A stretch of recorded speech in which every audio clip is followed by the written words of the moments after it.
Hi everyone, welcome to today's video. Today I'm going to be talking about how NRIs can compound their wealth in India without real estate. So let's get right into it. Every time I come back to India, I get super excited.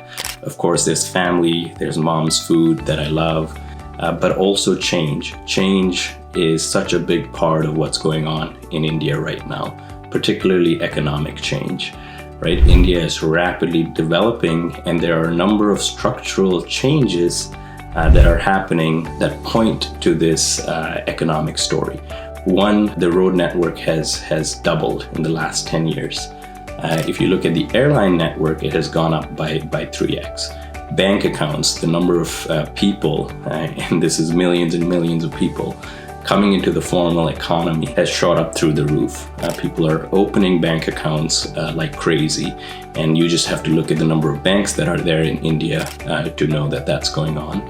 And how can we as NRIs take part in this growth story without getting tied into real estate? So with real estate, you have to maintain the second house or third house that you buy. Typically, I see NRIs invest in real estate. It's the safe investment that all Indians tend to like and fall for. But then there's maintenance. You got to have somebody taking care of it. There's all the coordination, property taxes, so on and so forth. I made a detailed video on why your house is a terrible investment, and I'll put it up on the link somewhere that you can watch that to get data based insights on why real estate is a bad option for NRIs, particularly in terms of investing your money.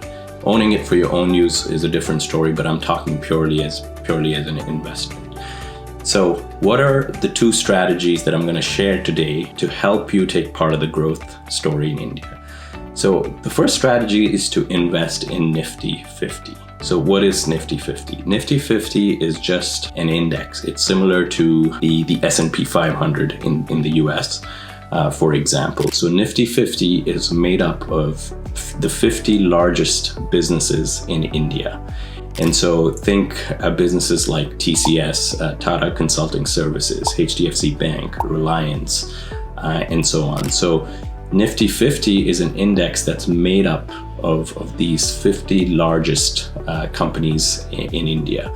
And so what's happening in India is the formalization of economy. What that means is that the small player is no longer as powerful as India moves towards an economic system that's purely formalized, meaning you can't get away with not paying your taxes. You can't get away with loopholes that people have traditionally used in their small businesses to make them successful.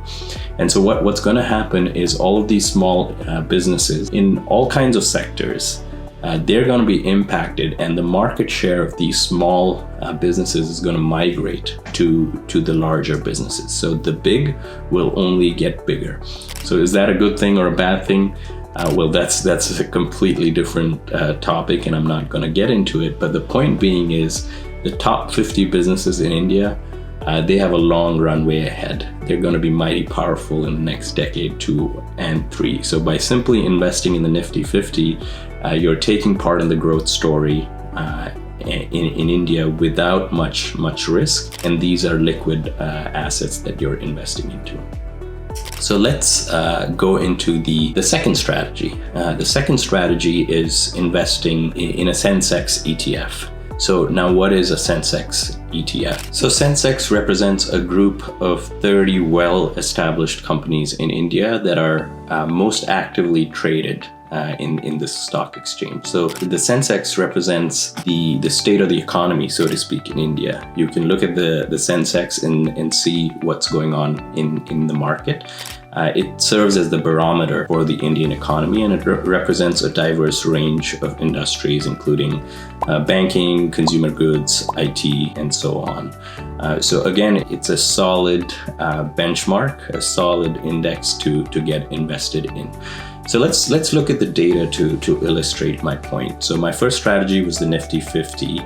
And if we just go back to 2003, so about 20 years ago, it was trading at 1,000. Right? Today, it's over 20,000 in just 20 years. So that's 20x in 20 years, right? If we look at the Sensex chart, it was trading at around 4,000 in 2003, and today it's at 68,000. It just crossed 70,000 recently.